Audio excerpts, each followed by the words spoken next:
పద్మావతి అయితే ఆఫీస్‌కి వస్తూ ఉంటుంది. అక్కడికి తన కొలీగ్ పలకరిస్తూ ఉంటుంది. "ఏంటి ఇంత లేట్ అయ్యింది? ఎందుకు?" అని అడుగుతూ ఉంటుంది. "నేను వేగంగా వస్తే నీకు విక్రమాదిత్యకి ఫ్రీగా మాట్లాడుకోవడం, పలకరింపులు, బాగోగులు అన్నీ అడగడం ఫ్రీగా అవ్వదు కదా! అందుకే నేను లేటుగా వచ్చాను" అని పద్మావతి అయితే అంటూ ఉంటుంది. ఆ మాటలకి తనైతే చాలా హ్యాపీగా నవ్వుతూ ఉంటుంది.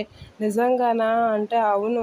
నేను ఉండడం వల్ల మీరు ఇబ్బంది పడుతున్నారు కదా! అందుకే నేను లేటుగా వచ్చాను. ఏంటైతే విశేషాలు?" అని పద్మావతి అయితే అడుగుతూ ఉంటుంది. ఆ మాటలకి తను అలా నవ్వుతూ ఉంటుంది. ఇక "ఏడి మీ హ్యాండ్సమ్ ఇంకా రాలేదా?" అనైతే అడుగుతూ ఉంటుంది. అవును. తనైతే చాలా మురిసిపోతూ ఉంటుంది. నీకే అడుగుతున్నాను, మీ హ్యాండ్సమ్ ఇంకా రాలేదా? కనిపించడం లేదు" అనైతే అంటూ ఉంటుంది. ఆ మాటలకి "దానికోసమే వెయిట్ చేస్తున్నాను. అయినా నీకెందుకు మా హ్యాండ్సమ్ గురించి" అనైతే అంటూ ఉంటుంది.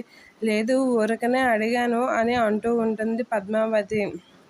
ఊరకనే కూడా అడగకూడదు అని చెప్పి అంటూ ఉంటుంది. సరే అని చెప్పి అదే టైంలో విక్కీ అక్కడికి వస్తూ ఉంటాడు. అలా రాగానే సైగ చేస్తూ ఉంటాడు. అది చూసి తను హ్యాపీగా ఫీల్ అవుతూ ఉంటుంది. పద్మావతి అయితే అమ్మో, సైగ చేసింది తనకని అబద్ధం చేసుకుంటుందా ఏంటి అనైతే అనుకుంటూ ఉంటుంది. ఇక విక్కీ ఎవరికి సైగ చేశాడో తెలియక తన కొలీగ్ అయితే చాలా హ్యాపీగా ఫీల్ అవుతూ ఉంటుంది. అది చూసి విక్కీ అయితే సిగ్గుపడుతూ ఉంటాడు.